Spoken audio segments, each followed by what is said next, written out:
Welcome to Pod Save America. I'm Tommy Vietor. I'm Dan Pfeiffer. And we will never get those 2 hours of our lives back, Dan. We just watched the Republican primary debate, the kids' table debate. The consolation bracket. The consolation prize debate. It was a doozy, but we'll tell you about all of it. We also watched most of Donald Trump's insane interview with Tucker Carlson on X, which is Twitter now. Oh, wait, did we say that? No, we don't. Okay, I say Twitter. I don't say Meta either. I don't say any of these things.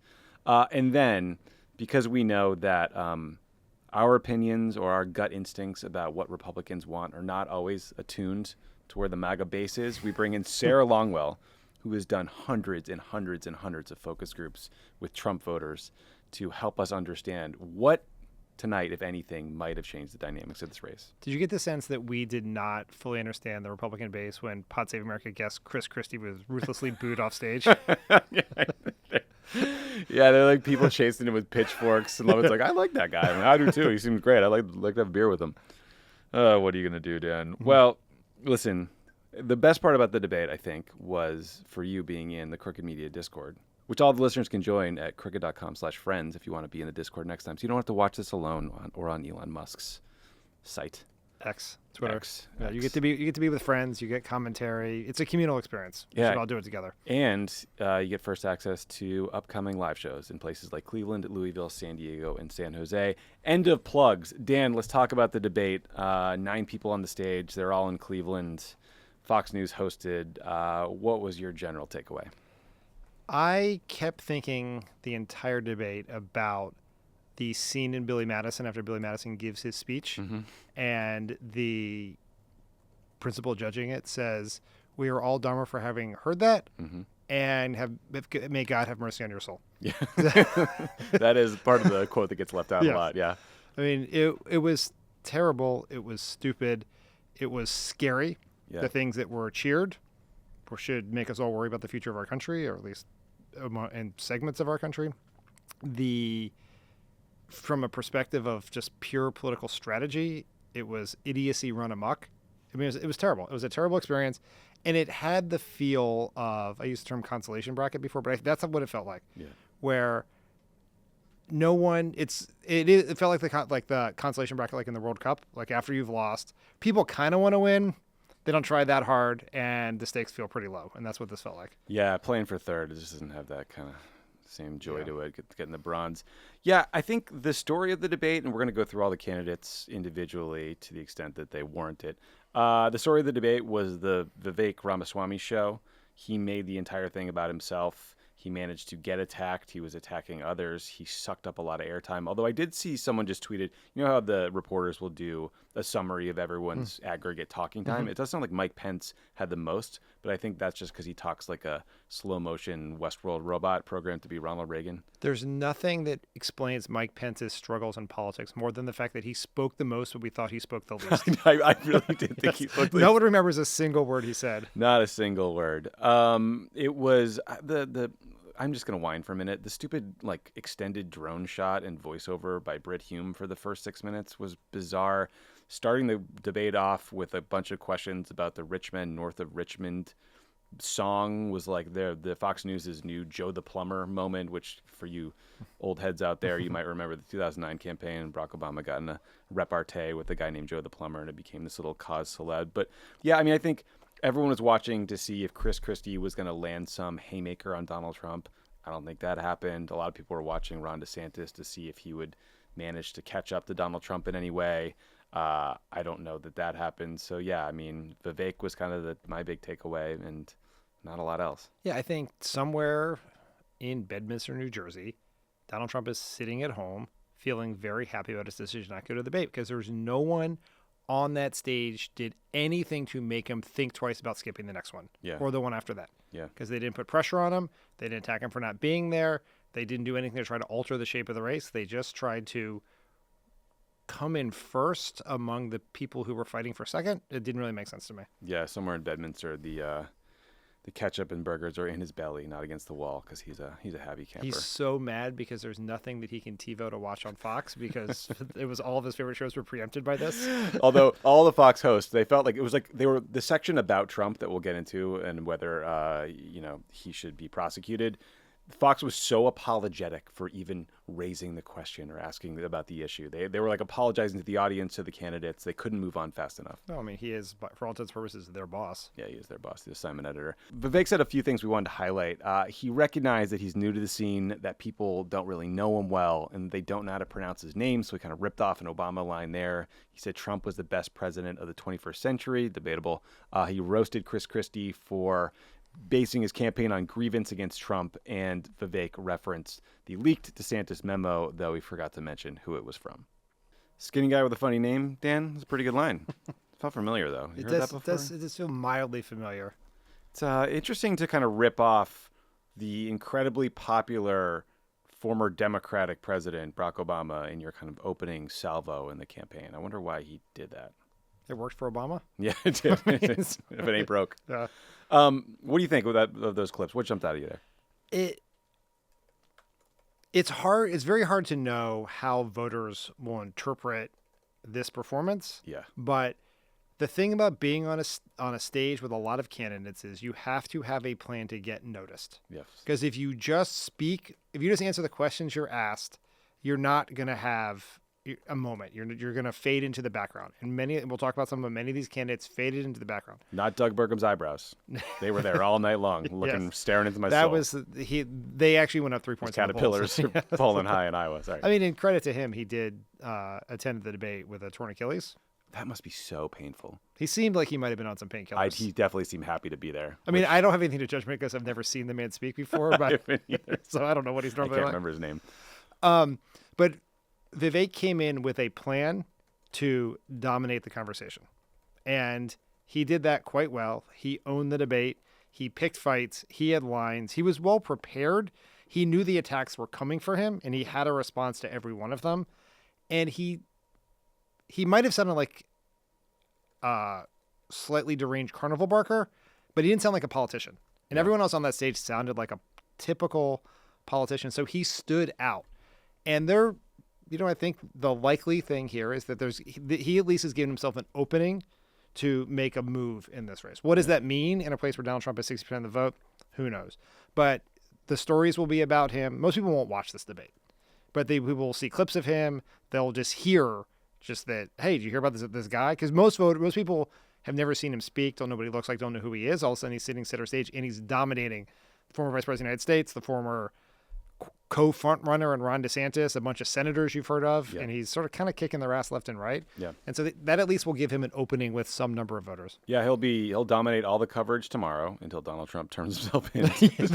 that is the small problem that we'll get to. At Fulton County. He might go to Fulton County. Yeah, Attica, like wave a cup against the bars. Yeah, I think your campaign is all about vengeance and grievance line against Christie was pretty damn good. Yeah. And I thought defanged Christie in that moment.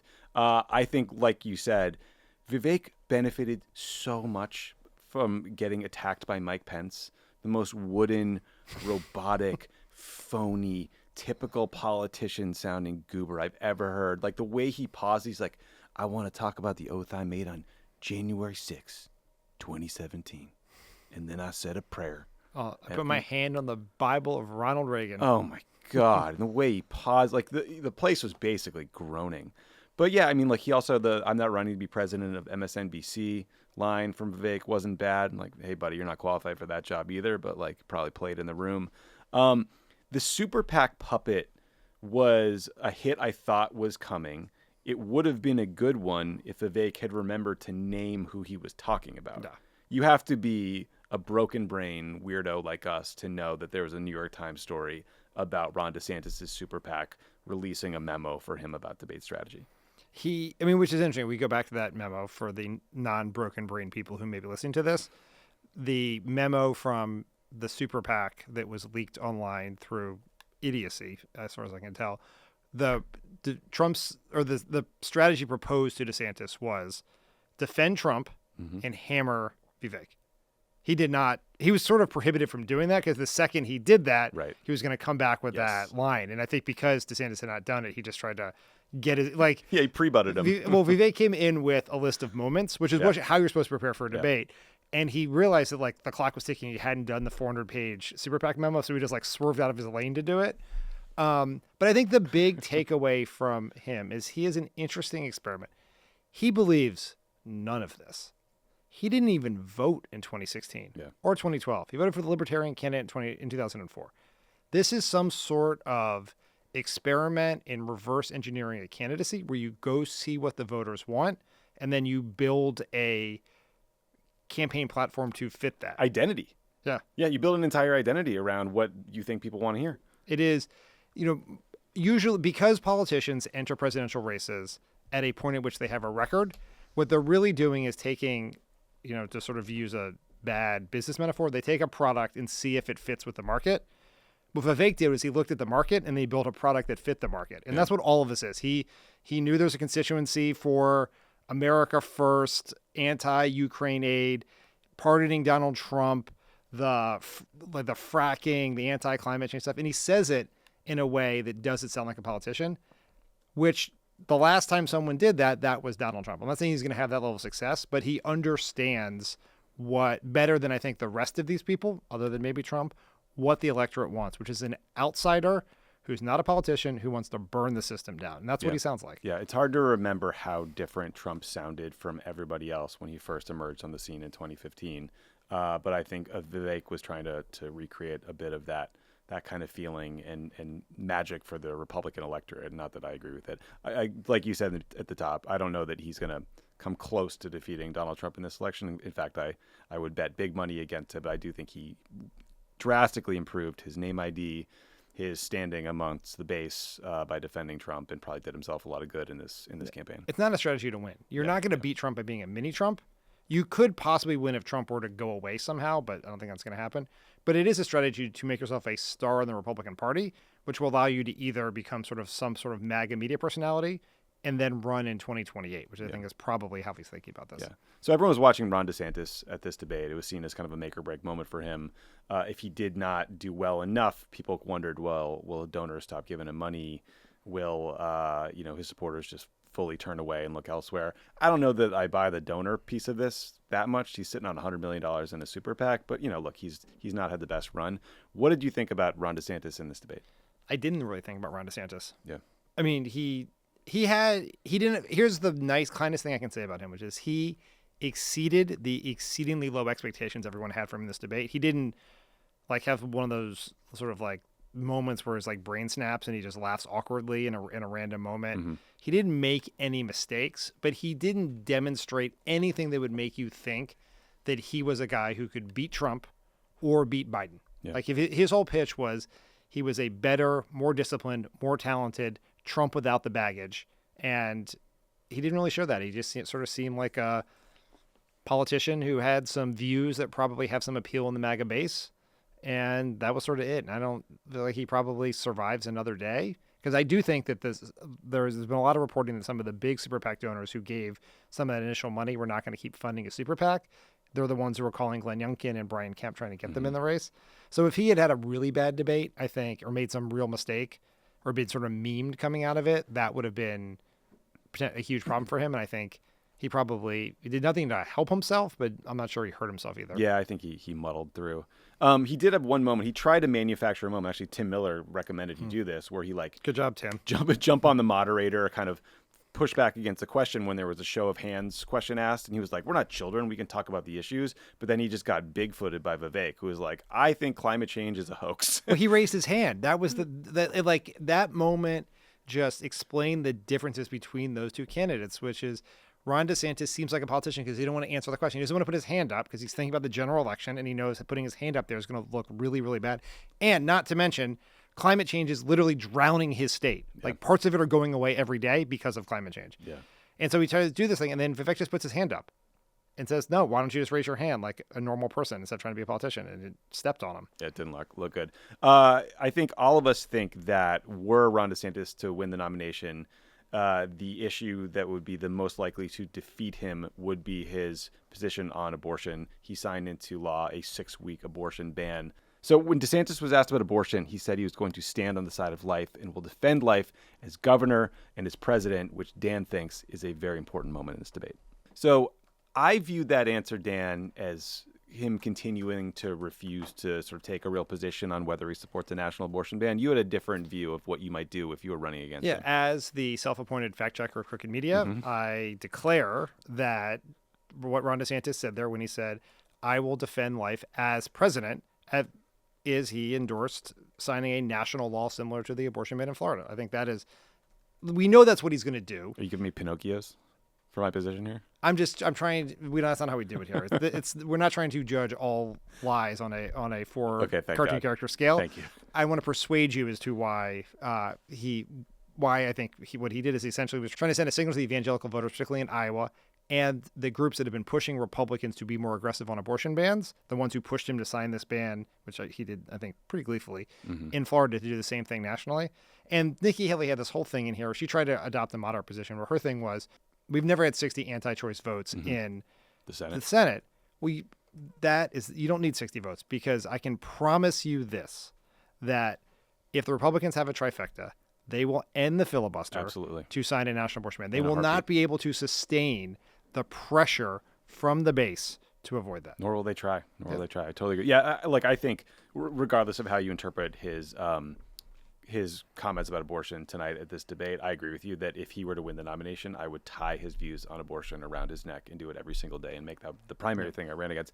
I did think the one moment where he did seem to get the crowd going was he was asked about crime in Florida, and he sort of fact-checked Brett Baer, whoever had asked him the question, and then said, I'm the one who's done something about these George Soros-funded radical left-wing prosecutors. We had some Soros DAs elected. I removed them from their office. Now they're gone. And he got big applause for that. And it's sort of a corny, canned thing. But I think, I think that talking to Republican primary voters about crime and, the Soros bugaboo is probably working better for him than picking another fight with Disney, but low bar. Yeah, I think DeSantis, who seemed somewhat uncomfortable throughout the whole debate, which is kind of his natural vibe, but he seemed his least uncomfortable talking about crime.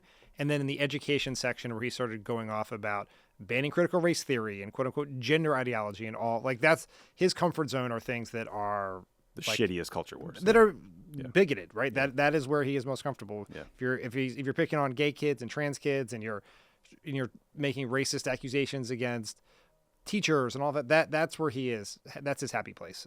Yeah. He's there was some very weird there's some clips worth checking out on Twitter of him attempting to smile after answers that just show how unbelievably awkward he is as a human being, that are worth watching. Obviously, it doesn't work in an audio medium. Mike Pence, this is becoming a theme, Dan. Mike Pence was a little he was the Reagan Westworld robot, but he was also a feistier Mike Pence than I think we've seen previously. Pence tried to go after Vivek, saying he was a rookie and basically that Republicans don't have time for on-the-job training, and called him a rookie without the experience to do the job. I mean, maybe a compelling argument against Vivek Ramaswamy, but from Donald Trump's vice president, does that work? I don't know. The whole Pence thing was Mike Pence. It was totally not memorable. He's just mayonnaise. Yeah. Right? You kind of know he's there. You don't really pay that much attention to it. People who hate it really, really hate it. No one really loves it. It's not. Even the crowd, there was some cheer. It was unclear what they were cheering or booing, whether this was a very bizarre crowd and sort of the reactions. But for most of the debate, even in his canned applause lines, no one clapped. No one. The main time people laughed is when he invoked Jesus' name. Yeah. And the rest of the time, they sort of just ignored Mike Pence. Jesus got tepid They're either applause. ignoring Mike Pence or they're trying to murder him. Those are the two ends of the spectrum in the Republican Party. I would love to know who the audience was, because sometimes it's a bunch of donors and the campaigns buy tickets. That might have been the case here. Yeah, I think that's what I think. It almost certainly is. Reaction. Donors, political leaders. It's not base voters. Yeah, there was one moment where the candidates were all asked about Mike Pence's conduct on January 6th, and Christie jumped in to defend him and say, Mike Pence stood for the Constitution. He deserves not grudging credit, but our thanks, blah, blah, blah. And it was just notable that Christie defending Pence gets you a combined 113 unfavorability rating in Iowa. So I think tells you about all you need about that moment. It's the last thing Mike Pence needs is Chris Christie defending him. I know, he's like, oh, this fucking guy? Are you kidding me? All right. Our next sort of bucket of folks are, Chris Christie, Nikki Haley, and Tim Scott. We kind of bucketed them together because they didn't do that much. Chris Christie in particular, I think, he has been he's been feeling himself. When people talk about his performance against Marco Rubio in the 2016 primary, where he really kicked the shit out of Rubio in that debate when Rubio was kind of glitching like a robot, repeating the same line against Obama over and over again. But Christie, instead of going after Donald Trump, the person we all thought he was going to go after, decided, like everybody else, to go after Vivek Ramaswamy. At one point, Christie said that Vivek sounded like ChatGPT during the debate. We don't really know what that means. He then said that the last skinny guy with an odd name who stood on the debate stage was Obama, and Christie said Vivek is the same kind of amateur that he was. Vivek responded by asking Christie to give him a hug the way Christie hugged Obama back in 2012. I don't totally get what it means to sound like ChatGPT. Like, it means nothing. Groundbreaking new technology? Yeah, I assume it means, I don't know. I don't know what it means. Yeah, like a kid cheating on his homework? It's a line written by a middling debate advisor. Yeah. I assume what he meant was someone who is learning about all the issues in the world for the first time in the last 6 months, which, by the way, is something Vivek said on Hugh Hewitt's podcast. You would know that, Chris Christie, if you listen to Pod Save the World and not this Pod Save America bullshit that you come on. But yeah, I know. Like he just seemed like he got annoyed with Vivek. That was sort of the theme of the night. It seemed like all of them were genuinely very annoyed at Vivek Ramaswamy in kind of like a "who is this kid attacking us" tone. Yeah, for sure. And just for some context for people who may not be nerds of a certain generation like us, what Vivek is referring to with the hug is that in 2012, in the waning days of that campaign, Hurricane Sandy hit New York, New Jersey, the East Coast. Obama visited New Jersey during the campaign, came off the campaign trail, started dealing with the response to the hurricane, visited New Jersey, and Chris Christie hugged Obama right as they were getting on the plane to thank him for all the work the federal government had done to help New Jersey. That was the moment that Chris Christie's 2024 presidential campaign died. Sadly, yes. His approval rating among Republicans went in the toilet after that because the Republicans blamed him for electing Obama. Obama would have won without the Chris Christie hug. And so this goes to why Chris Christie can't win because Republicans hate him, and why Vivek was quite well prepared because he knew someone, but probably Christie, was going to do the Obama line because Christie's probably done it somewhere because he does all media and was prepared to do it and nailed them. Yeah, he really did. Yeah, I mean, come on, Chris. Your whole promise was you're going to get up there and you're going to take the Donald Trump, and that's why we need you on that stage, and you just didn't even try. He didn't know how to operate. Two things I think happened. One, he had no plan for what to do without Trump on stage. Yeah. And second, I think he really reacted. You could see in his face when he got booed. The first time he went after Trump and said, whether you think it's criminal or not, his conduct is beneath the office of the president, and the crowd just basically booed him into silence. He backed off then. And they all backed off then. There was never a critique of Trump after that.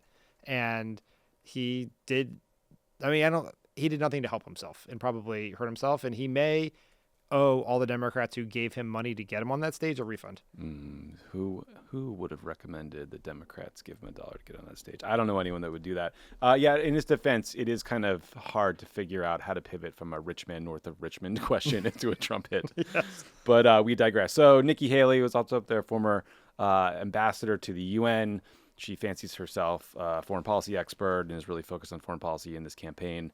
So Haley attacked Vivek on his views on Ukraine. She basically said that, after the Ukraine war, Russia is going to roll into other countries like those in the Balkans if we don't stop them now. She talked about how Putin killed Yevgeny Prigozhin, a Russian oligarch who ran the Wagner mercenary group, on his flight on Wednesday, and how generally Putin is a murderer and Vivek is choosing a murderer over the U.S. Vivek responded by saying, "I wish you well in your future career on the boards of Lockheed and Raytheon." That's a pretty good hit, and one that his staff previewed in Politico today, I believe.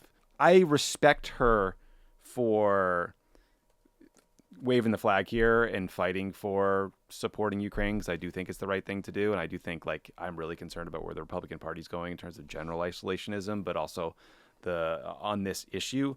But, it's an electoral loser. It's got to be really challenging. And to make this the thing you focus on in the debate against a rival. I mean, she really went after Vivek on him saying that he would essentially get rid of U.S. aid to Israel by 2028. He has a whole bunch of conditions for how he would do that, but that was the attack she wanted to go after here, but he didn't back down on that front. He just went right back at her.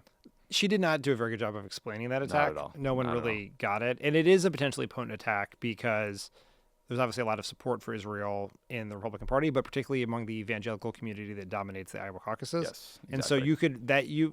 you're going to see a lot more about that in the coming days if, as we suspect, Vivek has a little bit of a moment here.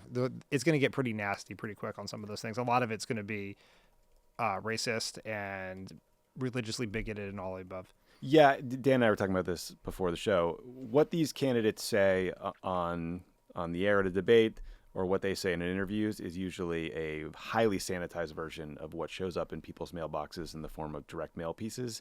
That's where these campaigns get really, really, really nasty. The other thing about Haley, and this is true of a lot of the candidates who try to run on their foreign policy experience and knowledge, is twofold.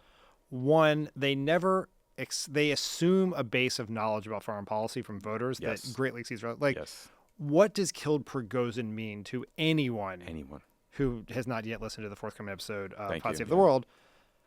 That's one. And then two, they explain why these things are good for the world and not why it's good for American families. Yeah.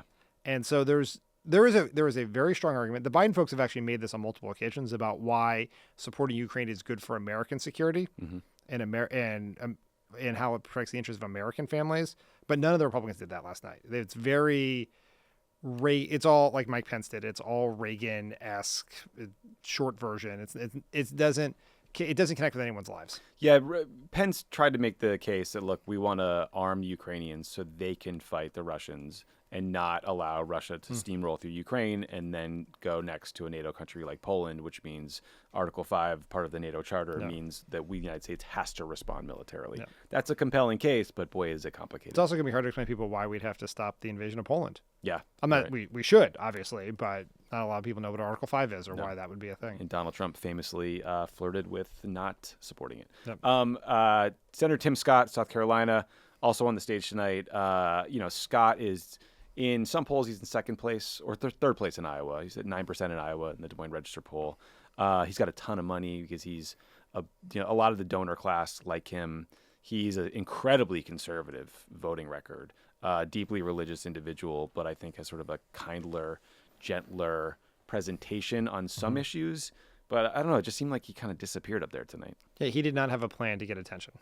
And he missed a moment. And the clock is ticking on all of these people. They are not making progress. Trump is gaining ground on them as a collective. Individually, they're swapping around the 40% that exists for the non-Trump vote. And you can't pass these moments up. You have to, and there aren't enough debates. Like when Obama struggled a little bit early on in 2008, being one of 10 people on stage. As he would say, he's Midwestern polite. And so he'd really struggle to interrupt or speak when it was not his turn. And we really had to beat him up to be able to get him to do that. Scott and Haley, I think, suffered from a similar thing, which is they just didn't seize the moment at any point. And so they got their allotted amount of time. None of it was that memorable. They didn't do anything to help themselves. And that's a loss for them. Yeah. Finally, we got kind of our also ran category, our Burgum's Doug, our Hutchison's Asa or Ada. Yeah. If you're Donald Trump, we'll get to that in a second. I don't remember a word they said. Do you? I think that their presence on that stage is a full-on indictment of the Republicans' debate requirements because they should not be there. Today's presenting sponsor is Simply Safe Home Security. If your home is broken into, the faster you can deter the intruder, the better. That's why we're excited to announce the latest innovation from Simply Safe Home Security, 24/7 Live Guard protection available only from Simply Safe on a Fast Protect monitoring plan. Lovett, tell us about Simply Safe. I set up Simply Safe. Super easy to do. Works really well. Looks good. Completely intuitive. Once it's up, it just works. You never have to worry about it, and it's got a great app. Highly recommend. Love that. 24/7 Live Guard protection is the latest breakthrough technology from Simply Safe Home Security, helping stop crime in real time. Now, Simply Safe monitoring agents can see, speak to, and deter intruders via two-way audio of the new Smart Alarm wireless and door camera. In real time, their agents can warn intruders that they're being recorded and police are on their way in real time. That's real time twice, stopping them in their tracks. 24/7 Live Guard protection is made possible by the new Smart Alarm wireless and door camera, available with the Fast Protect monitoring plan. 24/7 live guard protection and the new smart alarm indoor camera work seamlessly as part of the entire SimpliSafe security system to keep your whole home safe from break-ins, fires, flooding, and more. Right now, PodSafe America listeners get a special 20% off any SimpliSafe system when you sign up for a free month trial of Fast Protect monitoring. This special offer is available for a limited time only. Visit simplysafe.com/crooked. That's simplysafe.com/crooked. There's no safe like SimpliSafe. PodSafe America is brought to you by Real Paper. Trees are a renewable resource, but not an unlimited resource. That's why Real Paper uses bamboo to make their sustainable toilet paper. Bamboo grows incredibly fast, and it can be cut and harvested over and over again. When you use Real, you're not sacrificing to help the earth, you're upgrading. Real is partnered with One Tree Planted, so with every box of Real that you buy, they fund reforestation efforts across the country. So unlike the other TP that cuts down trees, Real is helping to actively plant them. Nice. Real Paper is available in easy, hassle-free subscriptions or for one-time purchases on their website. I have a good slogan for them. Ready? The planet and your well, thank you. I think we've done that before, too. All orders are conveniently delivered to your door with free shipping and 100% recyclable plastic-free packaging. If you head to realpaper.com/crooked and sign up for a subscription using promo code crooked at checkout, you'll automatically get 30% off your first order and free shipping. That's REELPAPER.com/crooked or enter promo code crooked to get 30% off your first order plus free shipping. Let's make a change for good this year and switch to Real Paper. Real is paper for the planet. Okay, so the person who wasn't there tonight was Donald Trump. He obviously no-showed at the debate because his view on this was basically, I'm kicking everybody's ass. Why would I bother to show up? And he hates Fox News. Fair points. Instead, he did an interview with Tucker Carlson on his new show on Twitter. Here is a supercut of some of the things they talked about. Do you think Epstein killed himself sincerely? A case could be made. Look, I'm not going to get involved in it. The Panama Canal, we built it, and we gave it away for $1. Think of that. How stupid are we? We have done the stupidest things in this country. You have states, many states, most of the states have so much water. You know, it comes out of heaven, right? The water pours down, and you have it. It's not like a big problem. Now, in some states, they have a problem. You know, you have some desert areas and all, and for that, it's okay. But they have sinks where no water comes out. You turn it on, no water comes out. I call him Ada Hutchinson. It's Asa, but I call him Ada. Why do you call him Ada? I could tell you, but I don't want to get myself in a little trouble. Probably not a friend of yours, Chris Wallace. He was the moderator. Not a friend. I said, why is it? He wants to be Mike, but he doesn't have the talent. It's one of those bitchy little man. He wanted to be his father, but he didn't have the talent of his father was great. His father. Little fussy man.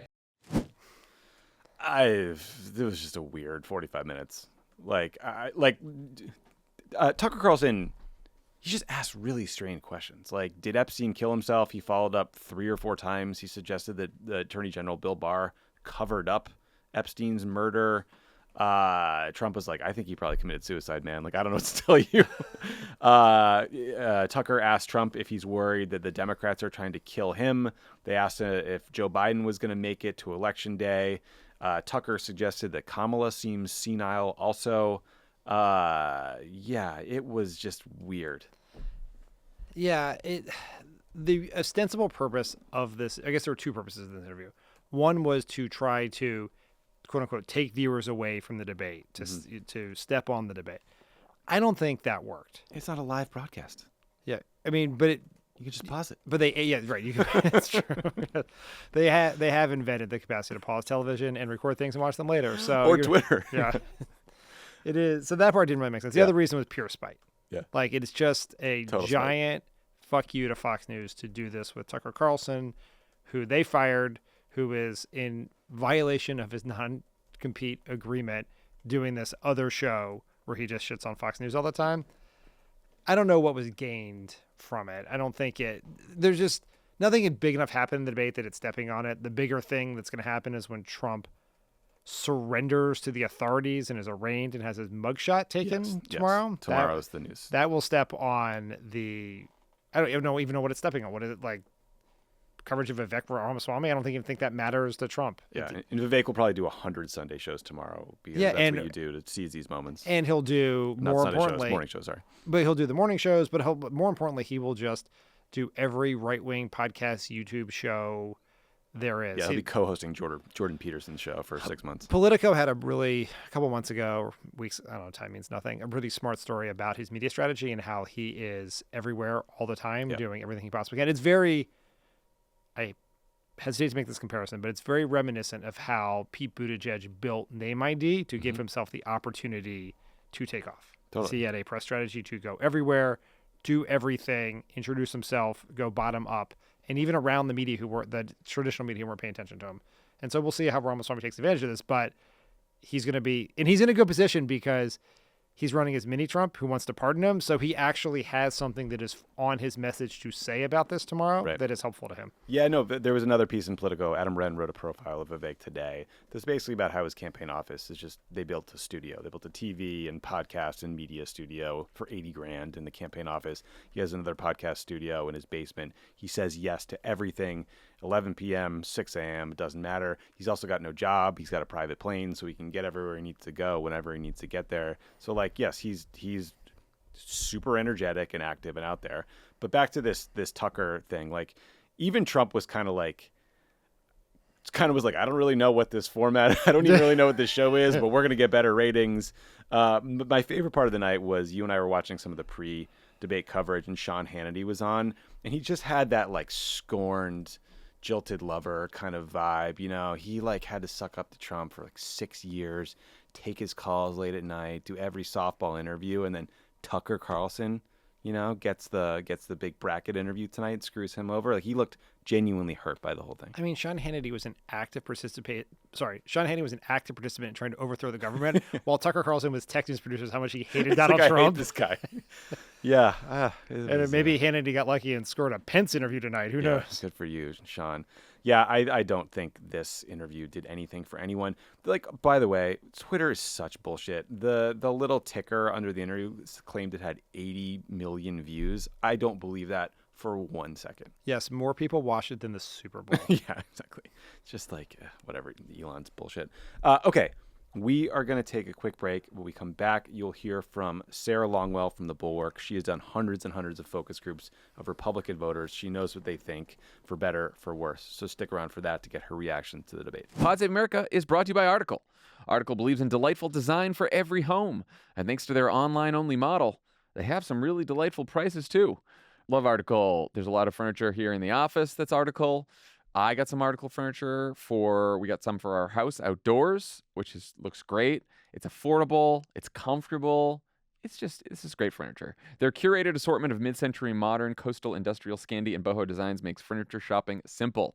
Article's team of designers are all about finding the perfect balance between style, quality, and price. They're dedicated to thoughtful craftsmanship that stands the test of time and looks good doing it.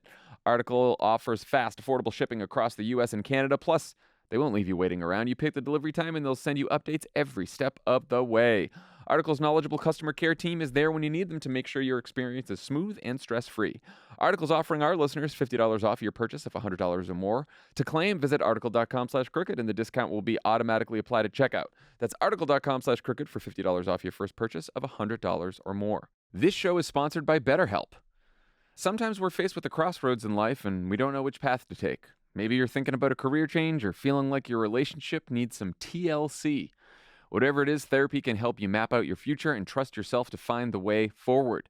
If you're thinking of starting therapy, give BetterHelp a try. It's entirely online, designed to be convenient, flexible, and suited to your schedule. Just fill out a brief questionnaire to get matched with a licensed therapist and switch therapists anytime for no additional charge. We love therapy. We're therapy boys. Couple therapy boys. You can, you can talk to people about what's bothering you. You like say your co-host is late for the ad session. 2 minutes late. Boom. 2 minutes late. There he is. There you go. Now we talked it out and everything's better. Let therapy be your map with BetterHelp. Visit BetterHelp.com/PSA today to get 10% off your first month. That's BetterHelp, HELP.com/PSA.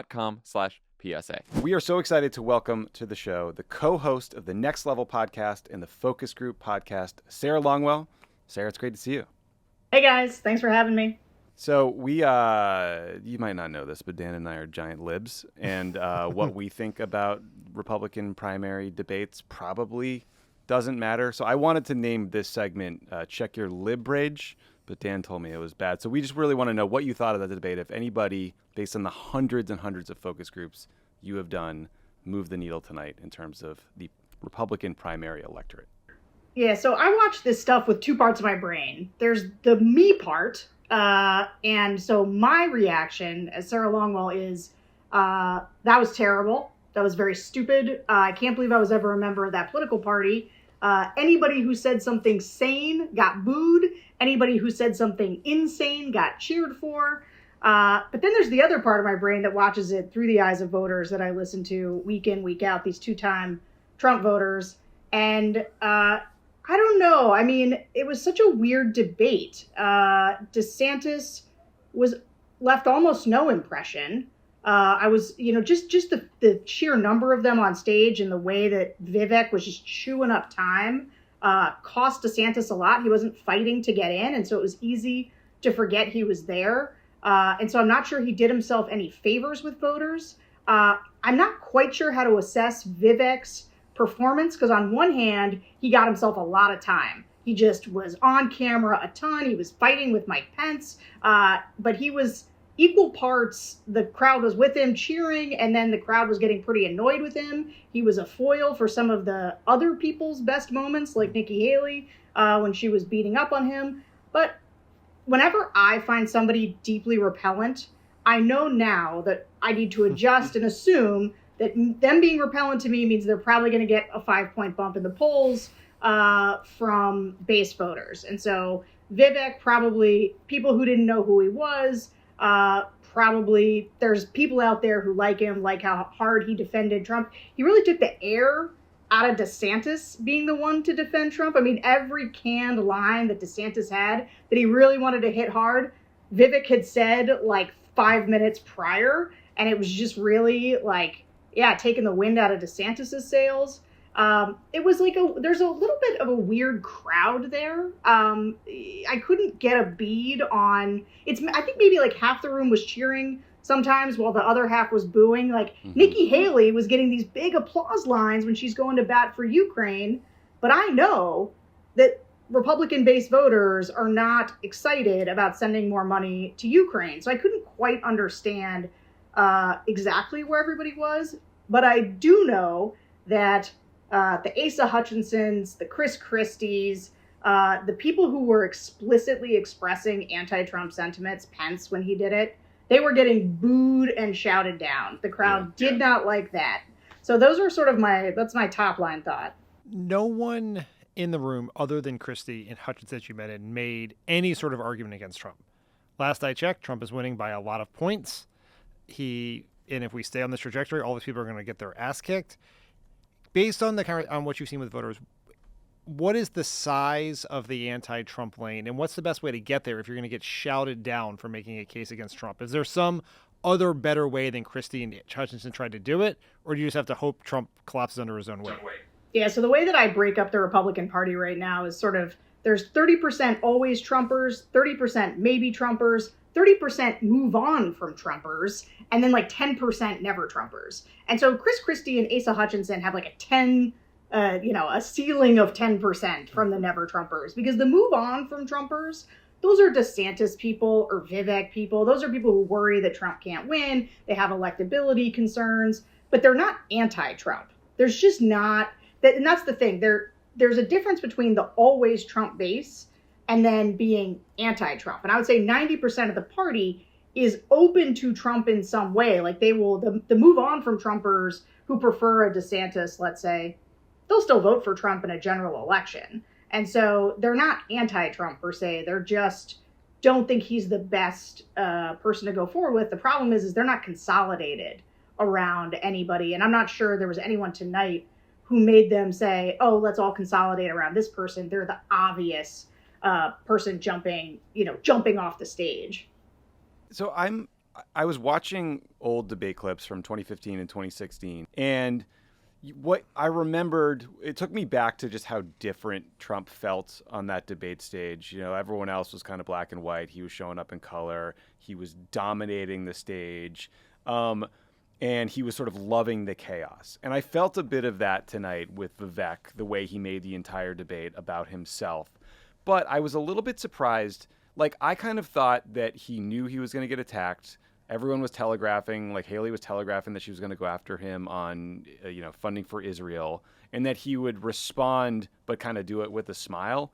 Instead, he got hit that first time. He got called ChatGPT or whatever it was by Chris Christie, and then he just started lobbing attacks at everybody. And I'm just wondering, do you think that plays? Because we always hear from all swaths of the electorate that they don't like the negativity in politics. They don't like the attack, but they do like Trump. So I'm just kind of trying to sort out in my own mind, like, what to make of what we watched. Yeah, they're lying about not liking the attack or the negativity. I mean, that's just a thing everybody says. Like, they are, it's a revealed preference, the Trump stuff, that they actually do want. And some of it is that they want people to signal that they are the fighter for them, right? And so they want somebody that they think is going to go really hard. The Vivek stuff, though, I was also trying to figure out, because there's some of the time it felt like, oh, this guy's stealing the show. He's jumping off the page. But then there were other times where the crowd seemed actively annoyed with him. Like, not some of the other candidates certainly seemed really annoyed with him. And so I couldn't quite figure out how people were reacting to him. I will say, as I've done focus groups, especially in Iowa, where he is showing up a lot, there are a lot of voters that are very Vivek curious. And the way that they talk about him is the way that they used to talk about DeSantis like 8-9 months ago, where like, oh, he's got really good ideas. I really like him. I'm really interested in hearing more from him. But he was a chaos agent tonight. And I guess I've seen Trump be a chaos agent, and that worked for him.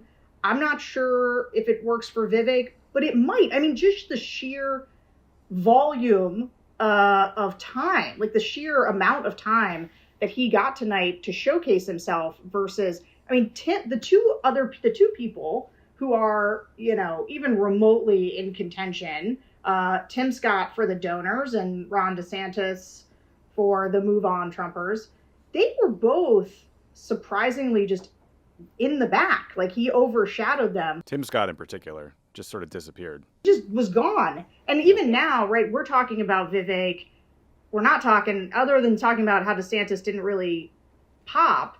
I think that Vivek's the one who tomorrow is the name that everybody hears, for better or worse, right? And I think we know that when you're trying to just get your name and your brand ID up, that kind of thing can work for you. Another argument that was not made really on stage at all was any sort of argument about electability as it relates to Trump. It was, no one has brought it up. There's been sort of conflicting conflicting anecdotal accounts of how important electability may be to Republican voters. Some, in some polls, they'll say it's the beating Biden's the most important thing. I think that's kind of a dumb question, because why would you pick a candidate who couldn't win? But also those polls showed that a lot of people think Trump can win. Then there was this New York Times story the other day, which basically tried to undermine the electability argument by saying, and this was really anecdotal, so I'm curious if you've seen this in your focus groups, that people who watch Fox News or sort of in the right-wing media ecosystem have been fed so many clips and stories about Joe Biden being too old or not mentally competent that they think he can't win. Is that are people concerned about electability? Do they think that about Joe Biden? Is that giving Trump more permission?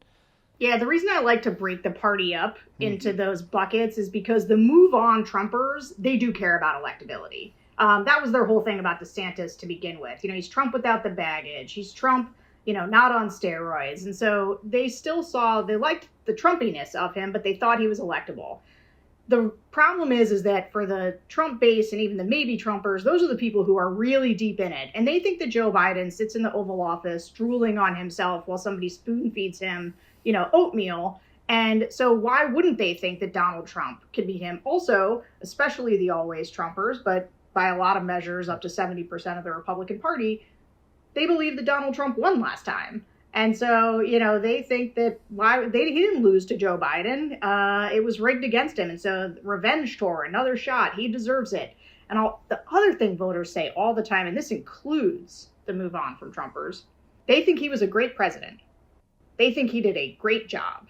And I think that's one of the difficulties these candidates are having, is that they don't want to go after Trump's record, because the voters like Trump's record and they think he did a good job. But the fact that nobody went after him, period, tonight, the moderators had to set up a segment in which to talk about Trump and the indictments. And then it broke wide open with a rousing defense from Vivek. I don't know what these guys are thinking. I just don't know what Donald Trump is beating DeSantis by 30 or 40 points in most of these polls. And everybody decided to not say, including Christie.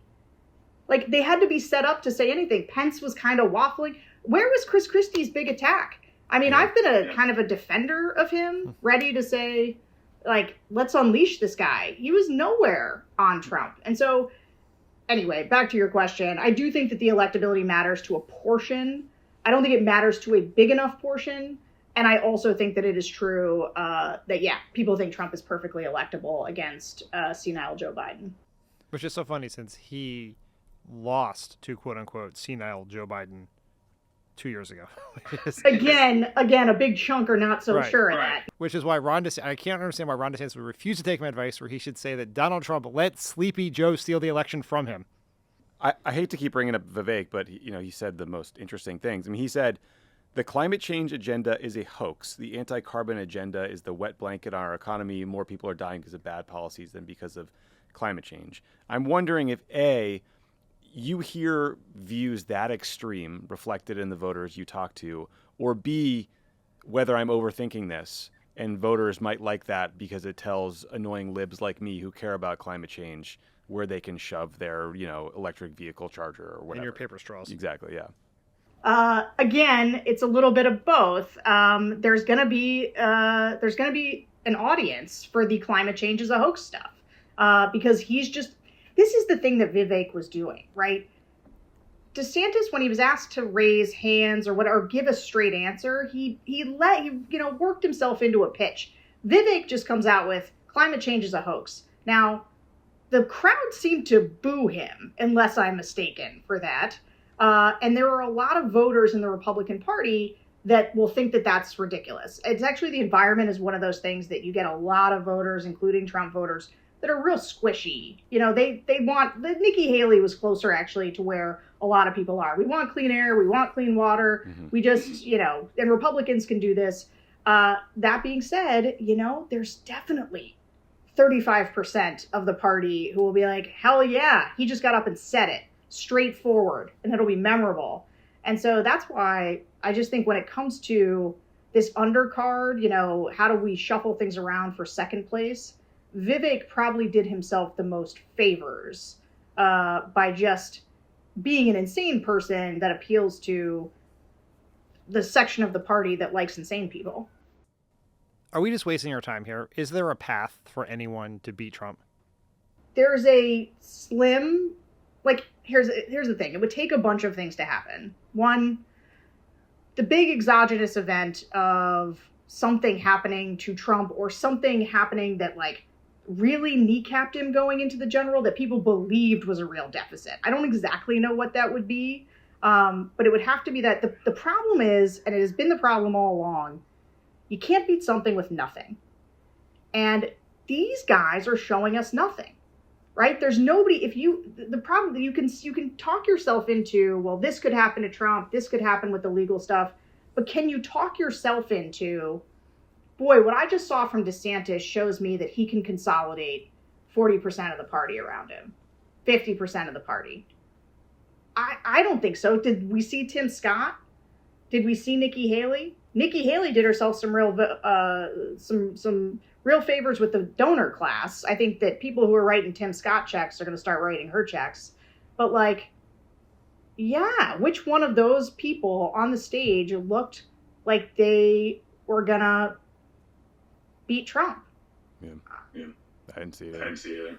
I will say, though, what is Trump? Did he do his Tucker thing? I saw people were, at least our people, the tweeters, were watching the debate. Dan and I watched 30 minutes of 45 on 2x speed, and it's just weird. There's a rant about the Panama Canal and Epstein being dead, and I don't know that it did him any solids. We turned it off. Well, you would, libs. That's right. Don't you know how important the Panama Canal is to base voters? Jimmy Carter gave it away, and I've celebrated that decision ever since. Sarah, thank you for staying up late to help us better understand an electorate that we definitely do not understand. It's challenging to understand, let's be honest. We really appreciate your time and Hope to see you soon. Thanks, guys. Thanks again to Sarah for joining the show. Thanks to everyone here on the Crooked Media team who's sitting in a studio that's about 105 degrees. It's so hot. There's not one drop of breeze. I'm so tired. We've been awake for so long. My daughter was teething and woke me up at 4:30 in the morning. I've been up since 4:30 myself. Because we're weirdos. Yeah, I have to beat my children up.